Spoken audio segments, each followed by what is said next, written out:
Meus irmãos, nós vamos iniciar hoje uma série de mensagens com base no livro do profeta Daniel. Mas não apenas no livro do profeta Daniel. Nós vamos pensar um pouco com base no profeta Daniel, mas vamos pensar também com base no profeta Ezequiel. E depois, no final da nossa jornada, nós vamos, quem sabe, pensar também com base nos livros do profeta Ageu e do profeta Malaquias. Qual a nossa ambição com esta pequena série de mensagens? Os irmãos sabem que nós estamos vivendo uma época em que decidiremos quais serão os gestores que estarão decidindo acerca do futuro das nossas vidas enquanto cidadãos, tanto no nosso âmbito municipal quanto em algumas outras esferas. E esses documentos, eles de certa forma falam acerca da influência que esses gestores têm sobre a vida daqueles que são seus liderados. No primeiro momento, no livro do profeta Daniel, nós vamos ver como esses líderes, esses gestores, interferiram de certa forma para que o povo do Senhor fosse parar lá na Assíria e depois, consequentemente, na Babilônia. Nós vamos ver a maneira com que Deus esteve levantando os seus servos, os profetas, para levar o povo de volta para casa e qual a influência desses líderes na restauração do povo. Logo, nós vamos caminhar alguns dias aqui, não muitos, com base nos nossos profetas maiores que profetizaram por ocasião do exílio babilônico, e depois nós vamos caminhar um pouco com os nossos profetas pós-exílicos, aqueles que profetizaram após o retorno do exílio, para de certa forma tentar compreender qual foi a influência desses líderes, tanto em levar o povo para a Babilônia e, consequentemente, como eles participaram no que diz respeito à restauração do povo, quando eles finalmente retornaram a Israel. Hoje nós teremos uma mensagem de introdução, nós vamos pensar um pouco com base na história do Antigo Testamento, vamos comentar acerca do livro de 1 Reis, 2 Reis, 2 Crônicas, a partir do capítulo 10, tentar traçar um pano de fundo para compreendermos melhor o livro do profeta Daniel. Amém? Então, por favor, no nome de Jesus, abra sua Bíblia comigo, no livro do profeta Daniel, no capítulo 1,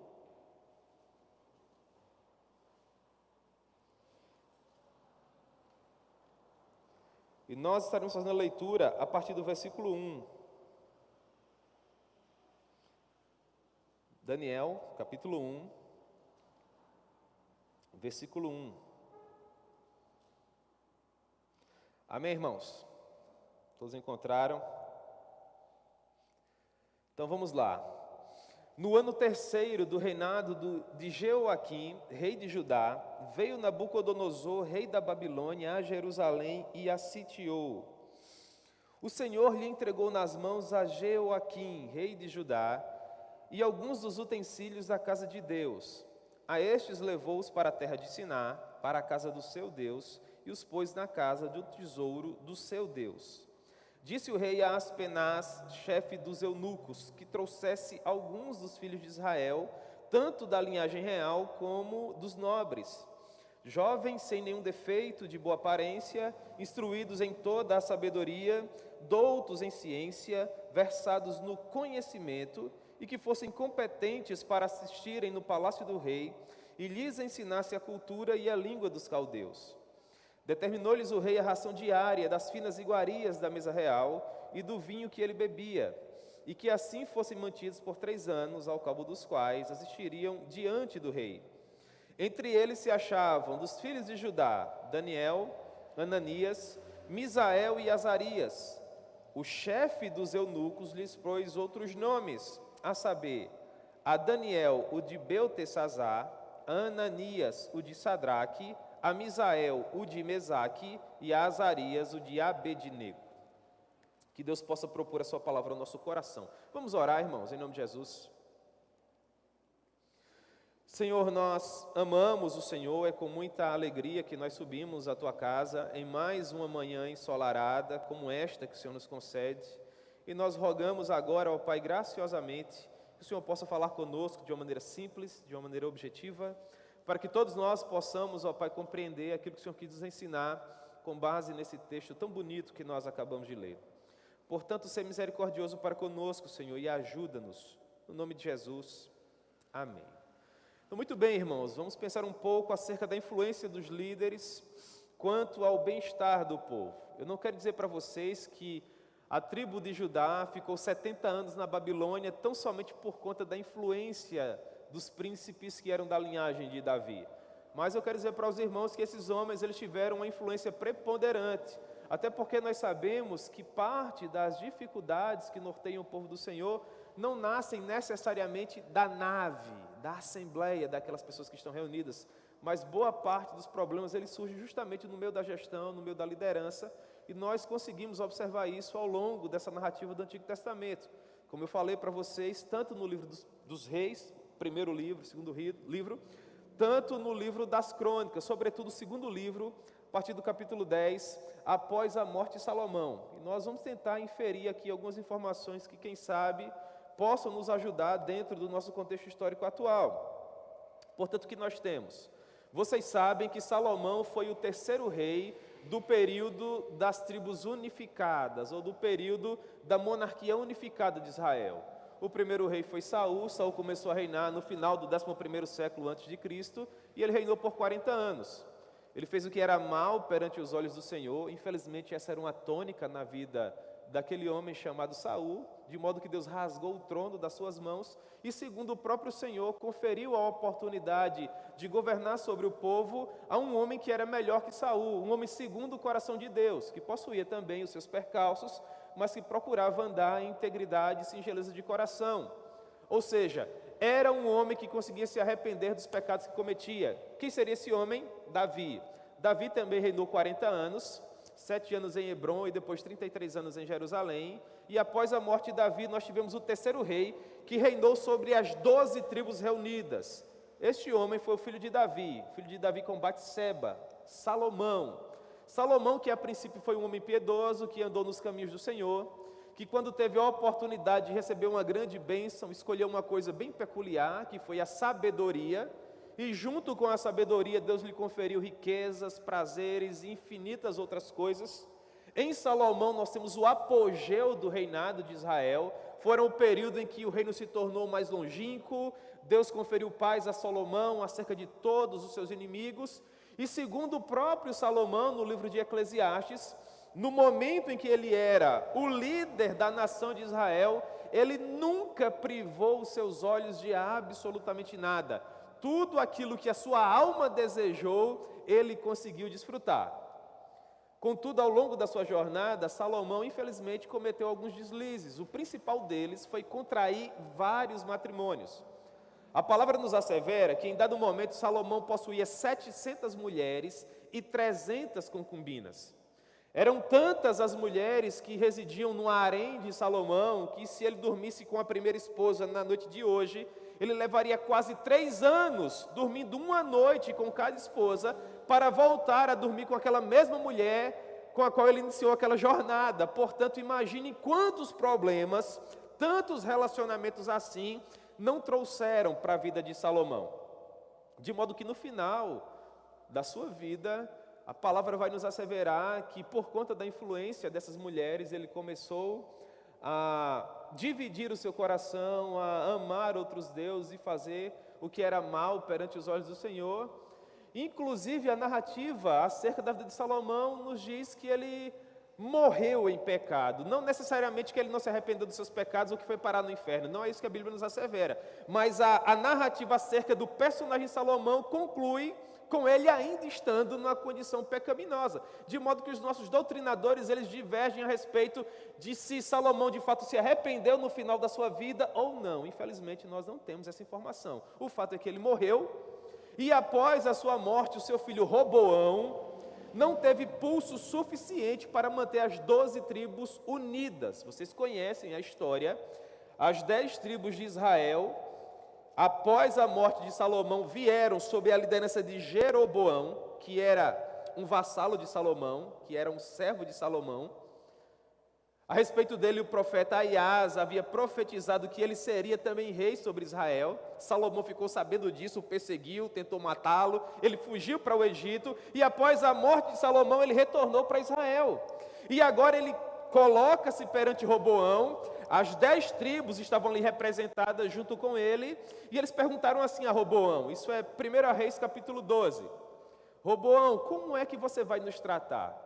Você vai nos tratar com brandura? Há um lugar para as 10 tribos do norte aí no seu coração? Ou você vai nos tratar de uma maneira diversa? Roboão, a princípio, tomou conselho com os jovens, ou melhor, com os antigos, com os anciãos, que eram amigos de Salomão, e aqueles homens mais maduros disseram assim: olha só, Roboão, fala com brandura para esse povo, porque se você falar o coração desse povo, esse povo vai te amar para o resto da vida. E as 10 tribos, junto com as 2 que você já governa, pelo fato de ser descendente de Davi, vão ficar todas unidas. Você vai reinar sobre as 12 tribos, todas juntas. Mas depois ele pediu conselho com os mais jovens, aqueles rapazes que haviam crescido com ele. E eles disseram: não, trate aquele povo com um espírito amargo. Fala assim para eles: o meu dedo mínimo é mais largo que os lombos do meu pai. Se o meu pai lhes tratou com açoites, eu vou lhes tratar com escorpiões. E dessa maneira, Jeroboão, ele lidera uma espécie de sublevação contra Roboão. Ele se levanta contra Roboão e o reino se divide. 1 Reis, capítulo 13, tá bom? Agora nós vamos ter 2 reinos. 10 tribos vão pertencer à região norte, e a capital vai passar a ser Samaria. E a tribo de Judá e parte da tribo de Benjamim vão pertencer à região sul, tendo como capital Jerusalém. É muito simples de compreender isso no mapa. Imagine um mapa de Israel, você vai ter na parte superior a região da Galileia, no meio do país você vai ter Samaria e na parte final você vai ter a Judéia. Aqui na Galileia nós temos as 10 cidades, Decápolis. Jesus morava justamente nessa região, a princípio em Nazaré e depois em Cafarnaum. Aqui no meio nós teremos Samaria, também conhecido como a região montanhosa de Efraim. Vocês já leram isso na Bíblia, seguramente. E no final vai haver Jerusalém. Essa região que fica no centro do mapa, fora a região que ficou conhecida como a região mais ao norte, ou o Reino do Norte, cuja capital ficou como Samaria, e o sul, tendo como capital Jerusalém, ficou sob a liderança de Roboão. Por quanto tempo esse povo ficou dividido? A princípio, por 200 anos. Salomão morreu no final do 10º século antes de Cristo, e por cerca de 200 anos, as linhagens se sucederam no norte, sempre inimigas às linhagens que se sucediam no sul. O sul ficou ali preservado com a linhagem de Davi, porque Deus havia dado a sua palavra, que sempre manteria uma lâmpada acesa dentro da família de Davi, sempre haveria um filho de Davi para se assentar no trono. Na verdade, um dos filhos de Davi, do ponto de vista espiritual, se assenta no trono, ainda hoje, vai permanecer assentado pelos séculos dos séculos, que é quem, irmãos? Jesus. Mas a região ao norte não conservou essa integridade, e homens terríveis se assentaram no trono de Samaria, governando as 10 tribos do norte. Por quanto tempo? Por cerca de 200 anos.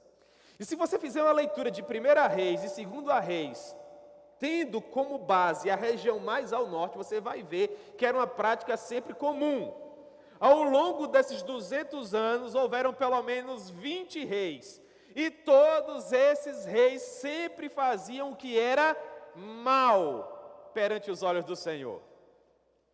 E nós sabemos que a promessa dizia o seguinte, que se o povo conservasse a sua integridade, Deus sempre permaneceria fiel ao povo para lhes abençoar. Mas no momento que o povo se levantasse contra o Senhor, servindo e adorando outros deuses, nesse momento Deus haveria de repreender a idolatria do povo. Um verdadeiro abismo surgiu ali bem ao lado do Reino do Norte. Quando eles passaram a adorar a Astarote, quando eles passaram a adorar a Baal, quando eles passaram a adorar os Baalins, quando eles passaram a adorar os postes ídolos. E Deus, em sua misericórdia, levantou profetas para tentar dissuadir o povo daquela loucura. Deus levanta Elias, Deus levanta Eliseu, tanto Elias como Eliseu profetizaram para a região norte. Homens que eram cheios do Espírito Santo de Deus, mas que não conseguiram dissuadir o povo daquela loucura. Até houveram momentos de avivamento onde a graça do Senhor foi derramada, como por exemplo naquela ocasião em que Elias matou quase que completamente todos os profetas de Baal. Mas logo em seguida o povo voltou a pecar mais uma vez. De modo que, por volta de 922, quando o reino se dividiu, até cerca de 722, Deus permite que um império longínquo, os assírios, que nos dias atuais seriam daquela região do Irã, por exemplo, atravessassem toda aquela região do crescente fértil, que é a parte onde possui água, e onde a água há vida, e onde a água há a possibilidade de viajar. Toda a região mais ao centro do mapa seria desértica, os assírios não teriam como viajar, portanto eles seguiram a foz do rio Tigre, do rio Eufrates, a foz do rio Jordão, e finalmente chegaram à região de Israel. Por que isso aconteceu? Porque Deus queria castigar as tribos do norte. Em consequência de quê? Em consequência de, entre outras possibilidades, da idolatria do coração dos líderes, da idolatria do coração dos gestores. Perceba, eu não quero dizer que toda a região mais ao norte, que toda a região de Samaria era idólatra, e que aquelas pessoas sempre faziam o que era mal perante os olhos do Senhor. Não, irmãos, eu quero acreditar que haviam pessoas piedosas ali, pessoas que eram apaixonadas pelo Deus de Israel ali, só que o Senhor não estava tratando com pessoas específicas, o Senhor estava tratando com todo um reino. E os pecados daqueles líderes eram pecados terríveis, e com base no comportamento dos líderes, Deus se relacionava com a nação. Se você puder fazer uma aplicação para os dias atuais, você vai perceber que a prática é basicamente a mesma. Com base no comportamento do pastor, por exemplo, Deus vai se relacionar com a sua congregação. Um pastor que é superficial, um pastor que é mundano, um pastor que é irascível, vai refletir isso para a sua comunidade. Pastores superficiais geram comunidades superficiais. Pastores que não têm uma vida devocional com Deus geram também uma congregação completamente mundanizada. Por óbvio que dentro dessas comunidades haverão pessoas que conservarão seu coração, mas essas pessoas, elas tendem a serem engolidas pelas demais. Ou geralmente deixam essas comunidades, ou passam a ser uma espécie de voto vencido. A tônica é sempre essa. Quando você vai fazer um comentário a respeito de uma comunidade que não anda segundo os parâmetros do Senhor, você geralmente diz assim: a igreja do pastor fulano de tal é só a misericórdia de Deus. Ou aquela igreja que pertence àquela denominação é só a misericórdia de Deus. Eu particularmente nunca ouvi alguém fazer um comentário como esse, depois abrir aspas e dizer: mas tem um irmãozinho lá, o José, ou tem uma irmãzinha lá, a Maria, que é bênção. Você já ouviu isso? Não, irmãos. É o que nós observamos aqui. Estes homens eram maus líderes, esses homens eram maus gestores, eles faziam o que era mal perante o Senhor, e por conta dessa idolatria terrível que havia no coração deles, eles foram castigados por Deus. Conforme nós observamos em 2 Reis capítulo 17, onde está escrito assim: no ano 12º de Acás, rei de Judá, começou a reinar Oséias. Oséias foi o último rei da região norte. Oséias foi o último rei da região de Samaria, filho de Elá, e reinou sobre Israel em Samaria 9 anos. Agora no versículo 2 de 2 Reis capítulo 17, o autor nos diz assim: Oséias fez o que era mal perante os olhos do Senhor, contudo não como os reis de Israel que foram antes dele, ou seja, houveram reis que foram piores, se bem que esse aqui era muito ruim também. De modo que no 9º ano de Oséias, o rei da Assíria tomou a Samaria e transportou a região norte para a Síria, e os fez habitar em Rala, junto a Rabó, ao rio Gozã, nas cidades dos Medos. O que nós observamos aqui? Que um povo que até então jamais havia conhecido a derrota, fora completamente subjugado. O rei da Assíria toma as 10 tribos do norte, todas as tribos, à exceção de Benjamim e de Judá, e leva lá para a Síria, para castigar o pecado do povo, para fazer com que o povo viesse a se arrepender da loucura do seu coração. E é interessante notar que para esse povo não houve misericórdia, porque o rei da Assíria, Sargão II, levou as 10 tribos do norte lá para a Síria, e eles nunca tiveram a oportunidade de voltar. É o que nos diz 2 Reis, capítulo 17, a partir do versículo 21, onde está escrito assim: pois quando o Senhor rasgou Israel da casa de Davi, e eles fizeram rei a Jeroboão, filho de Nebate, preste atenção no comportamento do líder, como é importante. Jeroboão apartou a Israel de seguir ao Senhor, e fez Israel cometer um grande pecado.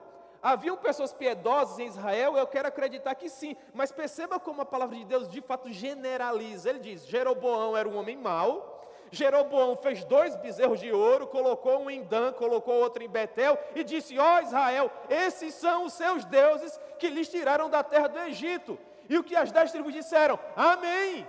Se o Senhor está dizendo, está dito. Nós vamos deixar de ir a Jerusalém, nós vamos deixar de ir ao templo do Senhor, nós vamos deixar de sacrificar junto aos sacerdotes, descendentes de Arão, e nós vamos adorar esses 2 bezerros de ouro que você fez. E por que Jeroboão fez isso? Porque Jeroboão sabia que se aquelas 10 tribos continuassem indo para o sul, continuassem indo para o templo, a possibilidade deles serem restaurados era grande. Então, de uma maneira astuta, perversa, ele cria mecanismos para que o povo não voltasse à presença do Senhor. E coloca um bezerro em cada ponta do reino do norte, para que aquele povo não tivesse desculpa de voltar para Jerusalém. Vocês conseguem perceber como o líder ele tem esse poder de direcionar, de influenciar? Isso é claro nas Escrituras. Resultado, 2 Reis 17, 22, assim andaram os filhos de Israel em todos os pecados que Jeroboão tinha cometido e nunca conseguiram se apartar deles. Verso 23, perceba, até que o Senhor afastou a Israel da sua presença, como falara pelo ministério dos seus servos os profetas Elias e Eliseu, assim como fora Israel, pela vontade do Senhor, transportado para a terra da Assíria, onde permanece até o dia de hoje. Moral da história, o que aconteceu com as tribos do norte? As tribos do norte literalmente desapareceram. Estando na região da Assíria, as tribos do norte começaram a se misturar com os povos que habitavam ali, e eles foram perdendo a sua cultura. Eles foram perdendo o zelo, eles foram perdendo a paixão, até que finalmente não restou mais no seu coração qualquer desejo de voltar para casa, de voltar para os caminhos do Senhor. E as tribos do norte estão dispersas até os dias atuais. Em 200 anos, irmãos, toda uma cultura desapareceu por conta, dentre outras coisas, do mau comportamento dos líderes. Que aplicação nós podemos fazer hoje? Que ainda nos dias atuais os líderes eles possuem uma grande influência sobre nós. Se você fizer uma reflexão com base nos tempos que nós temos vivido em nosso país, por exemplo, vocês haverão de concordar comigo que os nossos líderes eles têm sim uma influência preponderante naquilo que nós estamos vivendo hoje, seja para melhor, seja para pior. Portanto, é muito importante que nós venhamos a orar ao Senhor para que Ele nos conceda um coração sábio, de modo a que nós venhamos a privilegiar aquelas pessoas que vão implantar na terra os valores do reino de Deus. Eu não quero dizer que o líder ele tem que ser necessariamente uma pessoa apaixonada por Jesus. Se isso for possível, louvado seja Deus, é o mundo ideal. Mas que pelo menos essas pessoas elas tenham no coração o desejo de contribuir para a maior glória de Deus, ainda que seja por meio da graça comum. Os irmãos compreendem o que eu quero dizer? Mas e a tribo do sul? Há um provérbio que diz assim: o avisado vê o mal e se desvia dele. Mas o que é que o tolo faz? O tolo vai e sofre as consequências. O sábio, ele observa o que está acontecendo na vida daquele que mora próximo a ele e muda de comportamento, não é assim? Mas o tolo não. Após a queda do Reino do Norte, 100 anos se passaram. 1 século. Judá permaneceu sob a liderança da linhagem de Davi, e na fronteira o caos imperava. Os assírios enviavam governadores que maceravam, castigavam, pauperavam o povo, e a tribo de Judá permanecia ali íntegra. Deus estava guardando Judá. Enquanto que os reis estavam ali, obviamente, um passando o cetro da governança para um outro. Acontece que Judá não aprendeu com o exemplo de Samaria. Jerusalém não aprendeu com o exemplo de Samaria. Eles podiam observar Samaria e dizer: puxa vida, eles disseram que era mal perante os olhos do Senhor, vamos nos comportar de uma maneira diferente para que aquilo não aconteça conosco, porque Deus não faz acepção de pessoas. Isso que eles fizeram. Não. Você olha para 2 Reis, capítulo 17, o mesmo contexto da queda de Samaria, e você vai encontrar assim: também Judá, leia-se Jerusalém, leia-se a linhagem de Davi, não guardou os mandamentos do Senhor, seu Deus, antes andaram nos costumes que Israel introduziu. Deus foi muito longânimo com o Reino do Sul. Permitiu que 100 anos se passassem para que aquele povo se arrependesse dos seus pecados. E o povo fazia barbaridades. Um dos deuses mais terríveis que esse povo aqui adorava era o deus pagão Moloque. Como as pessoas adoravam a Moloque? Moloque, ele tinha como figura da sua pessoa uma imensa estátua de bronze. E dentro dessa estátua de bronze havia um vão, no que seria o estômago de Moloque, por exemplo. O estômago dele era vazado, assim como a base dos pés. Como as pessoas adoravam a Moloque? Eles colocavam lenha nos pés da estátua e pegavam seus filhos bebês e colocavam no ventre de Moloque. E depois ateavam fogo. E as crianças morriam carbonizadas meio que dentro de um micro-ondas. Você tem ideia do que isso significa? Esse era o comportamento do povo que viu as maravilhas que o Senhor propiciou quando eles saíam do Egito. Eles se comportavam dessa maneira, irmãos. E Deus os abandonou? É claro que não. Deus também levantou profetas. Deus levanta Abacuque. Você lembra da profecia de Abacuque? Abacuque começa a orar, começa a interceder. E Abacuque diz assim: Senhor, por que o Senhor me mostra a iniquidade desse povo se não atende a minha oração? E é interessante o diálogo que Deus tem com Abacuque. Deus diz: Abacuque, eu não estou te mostrando isso, porque o meu interesse é mudar o coração desse povo. Já dei tempo demais para esse povo, 100 anos, Abacuque. Eu estou te mostrando isso, Abacuque, para você sentir o que há no meu coração, para você saber como eu sofro por conta da vileza e da maldade desse povo. Não é que Deus mude, Deus é invariável, é por isso que Ele é Deus. Nele não há mudança, não há sombra de variação.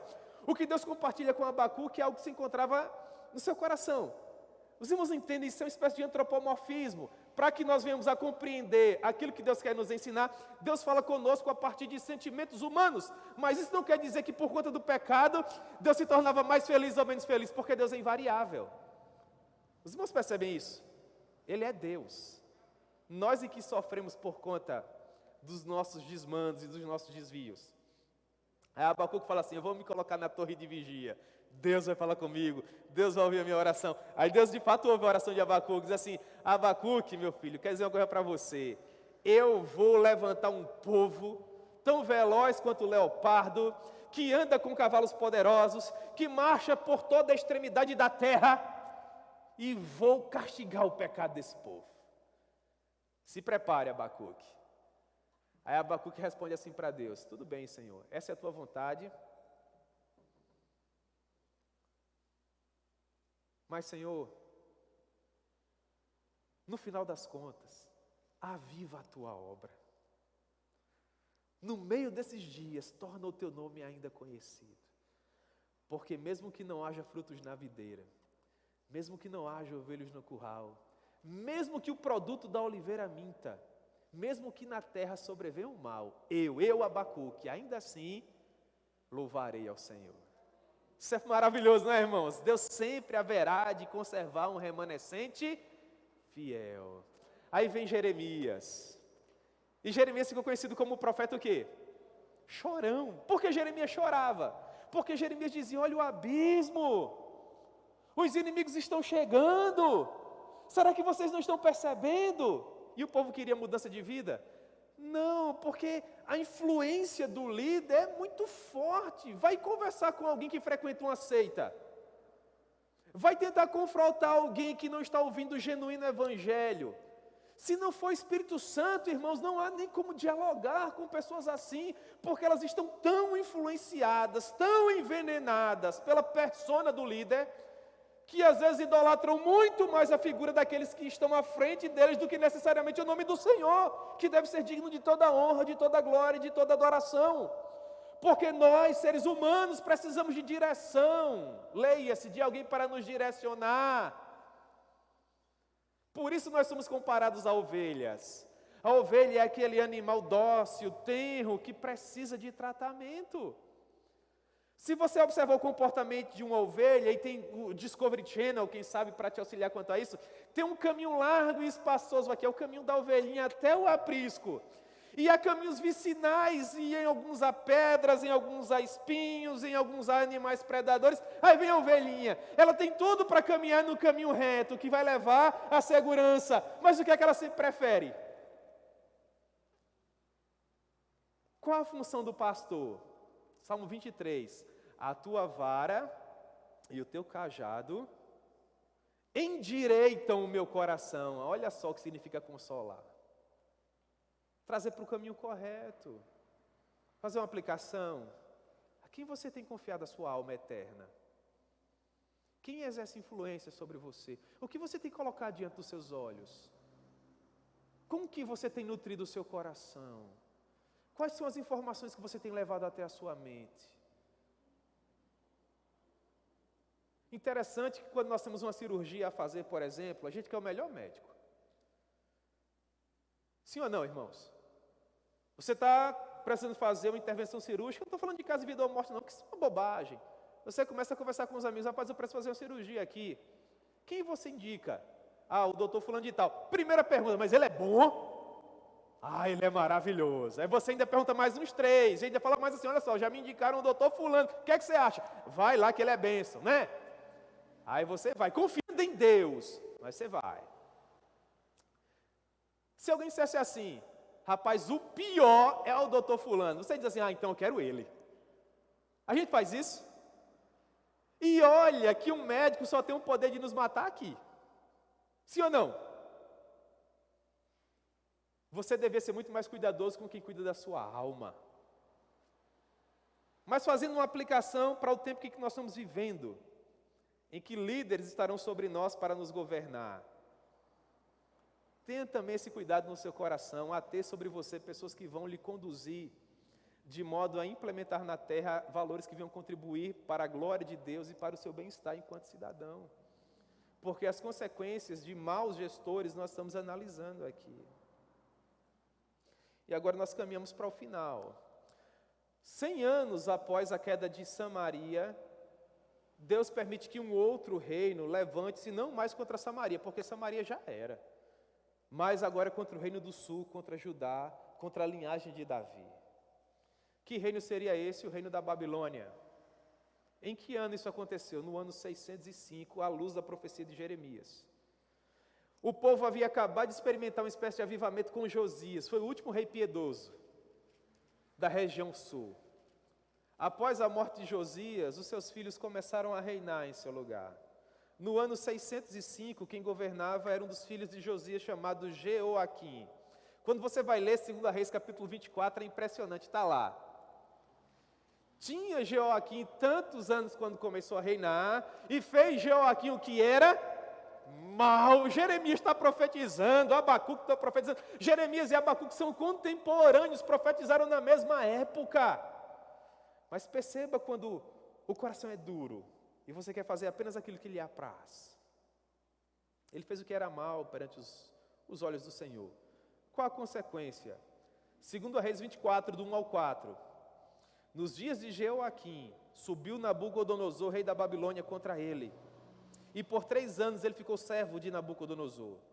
Até que um dia ele se rebelou. Enviou o Senhor. Eu acho isso tão interessante, irmãos. Não Nabucodonosor. Nabucodonosor era uma ferramenta. Quem estava por trás de tudo isso? Deus.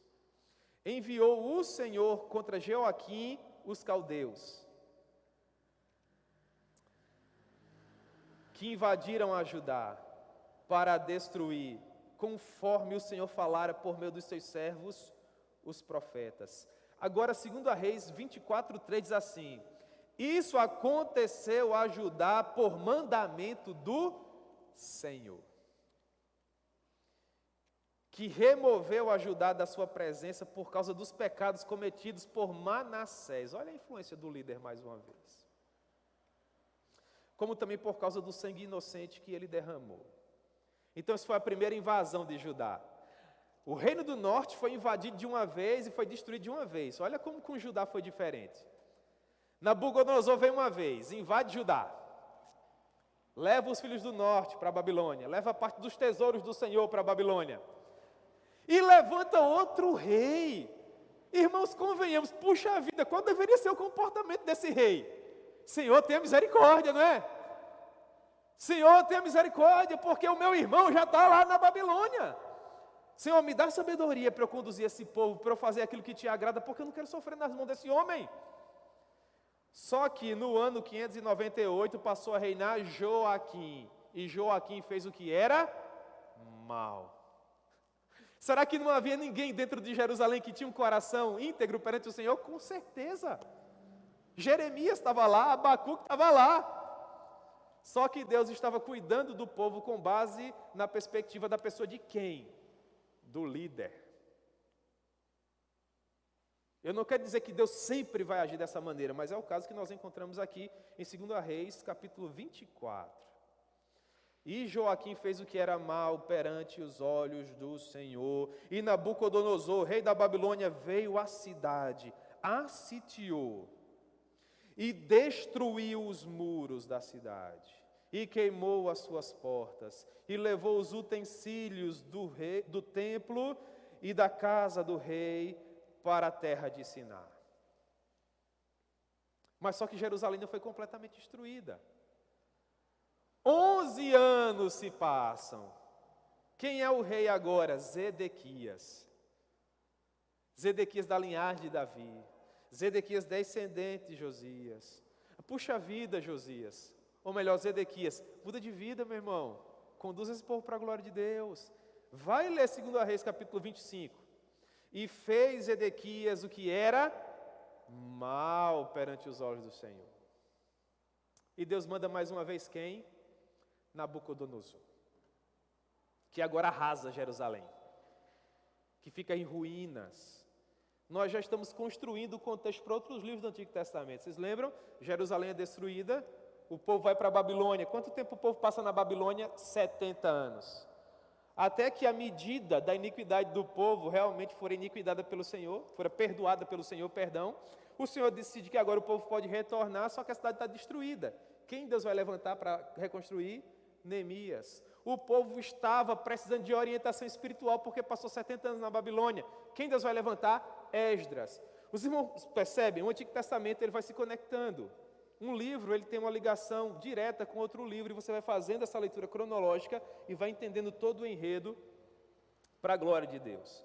Mas para nosso caso, para nossa série de reflexões no livro do profeta Daniel, o que nos chama a atenção é que após a primeira invasão, a invasão que aconteceu em 605, tá bom? Você agora olha para o livro de Daniel, eu não vou fazer exegese nele, eu só queria fazer essa introdução para você entender como é que a gente chegou no livro do profeta Daniel, ok? Então você olha para Daniel capítulo 1 e vai estar assim, ó. No ano 3º do reinado de Jeoaquim, primeiro rei, quando Nabucodonosor invadiu Jerusalém. Rei de Judá, veio Nabucodonosor, rei da Babilônia, a Jerusalém e a sitiou. Versículo 2, e o Senhor lhe entregou nas mãos a Jeoaquim, rei de Judá, e alguns dos utensílios da casa de Deus. A estes levou para a terra de Siná, leia-se, para a Babilônia, para a casa do seu Deus, e os pôs na casa do tesouro do seu Deus. Percebam, Jeoaquim era um péssimo líder. Um homem que fazia sempre o que era mal perante os olhos do Senhor. Aí Deus permite que Nabucodonosor venha lá da Babilônia, de onde Abraão saiu, há tanto tempo, né, atrás. Viaje todo aquele percurso, venha até Judá, sitie a região de Jerusalém e leve todo esse povo e os utensílios da casa do Senhor lá para a Babilônia. Tudo isso, irmãos, dentre outras coisas, por conta da iniquidade do coração do líder, dos pecados do coração do líder. Mas com os pecados do coração do líder, não era apenas o líder que estava sofrendo. É isso que eu quero propor para vocês hoje pela manhã. E será sobre isso que nós estaremos refletindo. Mas por conta do pecado do líder, todo o povo sofreu. E pagou as consequências. Então vamos pedir ao Senhor sabedoria, irmãos, para ter pessoas sóbrias que possam governar sobre nós, ser influência sobre nós, mas de modo a nos permitir uma vida que melhor nos aproxime de Deus e da sua glória. E finalmente nós encerramos, lendo do versículo 3 até o versículo 7. Disse o rei Aspenaz, que era o chefe dos eunucos, que trouxessem alguns dos filhos de Israel, tanto da linhagem real como dos nobres, jovens sem nenhum defeito, de boa aparência, instruídos em toda a sabedoria, doutos em ciência, versados no conhecimento, e que fossem competentes para assistirem no palácio do rei e lhes ensinassem a cultura e a língua dos caldeus. Determinou-lhes o rei a ração diária das finas iguarias da mesa real e do vinho que ele bebia, e que assim fossem mantidos por 3 anos, ao cabo dos quais assistiriam diante do rei. Entre eles se achavam, dos filhos de Judá, Daniel, Ananias, Misael e Azarias. O chefe dos eunucos lhes pôs outros nomes, a saber, a Daniel, Beltesazar, a Ananias, Sadraque, a Misael, Mesaque, a Azarias, Abednego.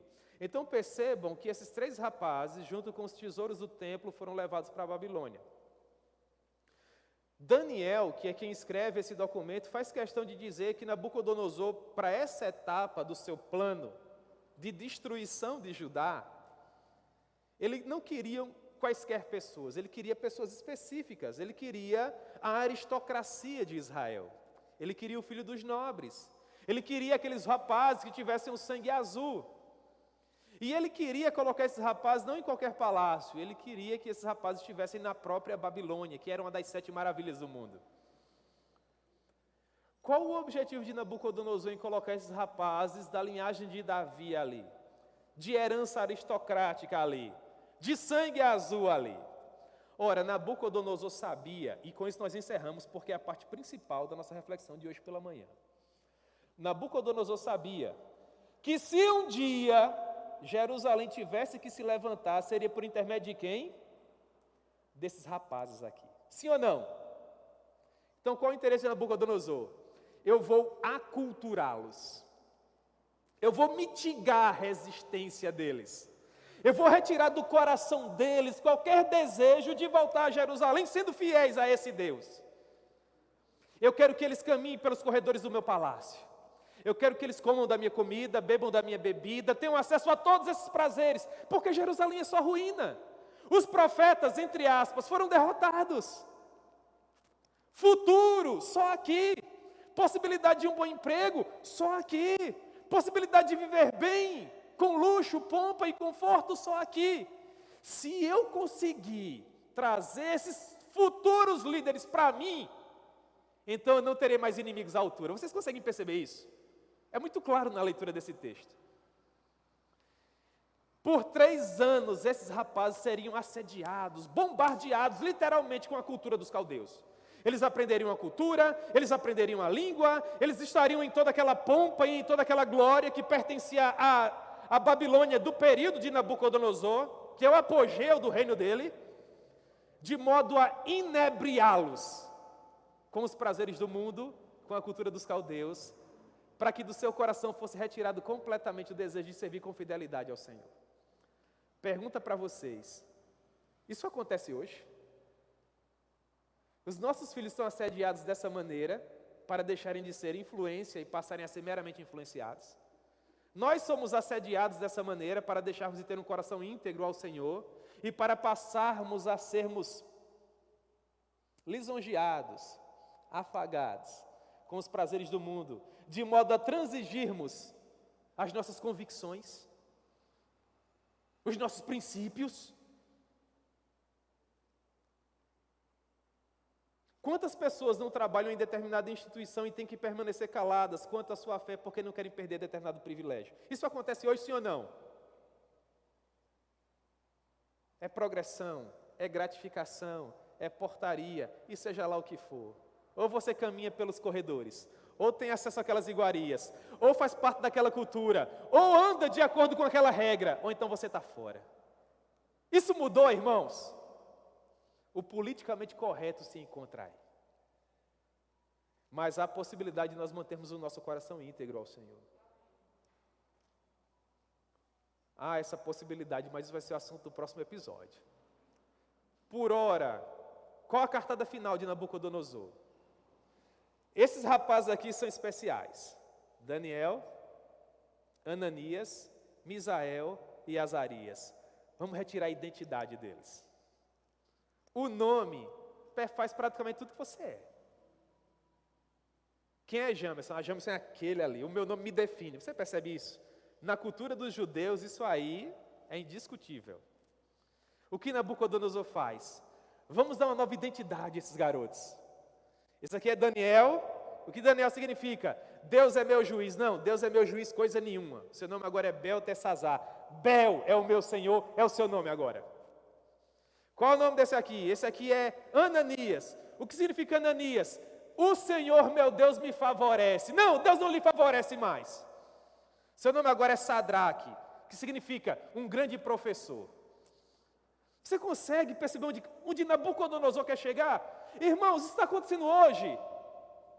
Não, o nome do meu filho é tal. E eu vou criar o meu filho nos caminhos do Senhor. E o meu filho vai ser um homem de Deus. O que é que essa proposta que está para além das portas da igreja tenta fazer? Não, o seu nome não vai ser esse. A sua identidade não será essa. Você vai caminhar conosco por esse caminho aqui. E nós estamos travando essa luta. E nós precisamos de pessoas que nos ajudem a vencer essa batalha. E os líderes que estão sobre nós são preponderantes quanto a isso. Porque são esses líderes que vão dizer que educação o teu filho vai ter na escola. Qual proposta, qual plano pedagógico, irmão, isso é fundamental. Mas às vezes nós ficamos assim, alheios a essa realidade. Achamos que a nossa glória no porvir de fato é, e que aqui nós não temos interferência nenhuma. Isso está errado. Misael, quem é como o meu Deus? Cada nome bonito, né, irmãos? Não, seu nome não é mais Misael, seu nome agora é Mesaque, que significa um convidado do rei. E finalmente Azarias. Azarias significa o Senhor é o meu auxílio. E o nome de Azarias passou a ser Abed-nego, que significa servo de Nebo, ou servo de Nabum, deus pagão da Babilônia da época. Parte disso, irmãos, nós encontramos nos dias atuais, em nossa sociedade atual. Todos os dias nós somos influenciados por pessoas que querem nos roubar a nossa identidade, que querem nos fazer deixar de ser quem nós somos. E nós precisamos, irmãos, estar com os nossos olhos fitos na palavra de Deus para não permitir que isso aconteça. Eu quero dizer para você que, por óbvio, você tem que frequentar a sua escola, você tem que frequentar a sua universidade, você tem que passar no seu concurso, isso é urgente. É urgente trabalhar, ganhar dinheiro, ter sua casa, seu transporte. Eu não milito contra isso absolutamente, irmãos. Contudo, você tem que ter o seu coração fito na eternidade, ciente de que você tem que usufruir de tudo isso, sem contudo perder a sua alma. Então, meu irmão, o mundo está para você. Estude, enriqueça o seu currículo, fale em outras línguas, inglês sobretudo, passe num bom concurso público, ganhe seu dinheiro e conduza a sua família, mas em nome de Jesus, ao custo de tudo isso, eu imploro a você, não perca a sua alma, não perca a sua identidade, não se deixe levar. Vocês compreendem? Amém. Portanto, a todo tempo os valores deste mundo que jaz no maligno procuram roubar de nós a nossa verdadeira identidade, com a desculpa de que está nos auxiliando. E muitos cristãos estão perdendo a sua identidade com a desculpa de que estão se contextualizando. Não, as coisas mudaram, o mundo mudou, agora a gente tem que... Tenha cuidado. Preserve o seu coração. Preserve a sua alma eterna. Usufrua daquilo que Deus pode lhe oferecer através do mundo, mas tenha sempre o cuidado de não perder a sua alma, que é eterna. E, no que diz respeito a tudo isso, aqueles que exercem influência sobre nós, possuem uma função preponderante. Tenham cuidado com aqueles que exercem liderança, que exercem autoridade sobre vocês. Amém?